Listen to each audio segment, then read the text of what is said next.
আপনারা টাইটানিক জাহাজের নাম শুনেছেন? টাইটানিক জাহাজের 8 গুণ 10 গুণ বড় একটা জাহাজ আছে, আইকন অফ দ্য সি, আমি দেখে এসেছি।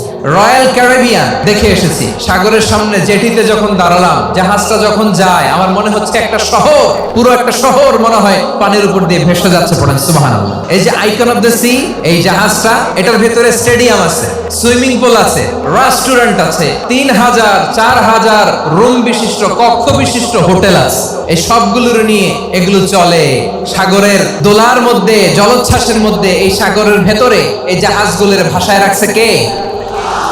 এই যে বাংলাদেশে যে গাড়িগুলো চালান, বেশিরভাগ গাড়ি আসে কিন্তু জাপান থেকে। হাজার হাজার গাড়ি একটা জাহাজ বহন করতে পারে। সূরাত বনী ইসরাঈলের এই চমৎকার আয়াতের ভিতরে আল্লাহ তাআলা বেসিক্যালি মানব জাতির প্রতি তার 4টি স্পেশাল অনুগ্রহের কথা বলেছেন। 2 নাম্বার অংশে আল্লাহ তাআলা বললেন, ওয়া হামালনাহুম ফিল বাররি ওয়াল বাহর, স্থলে এবং সমুদ্রে আমি তাদের জন্য চলাচলের বাহন দিয়েছি। সুবহানাল্লাহ।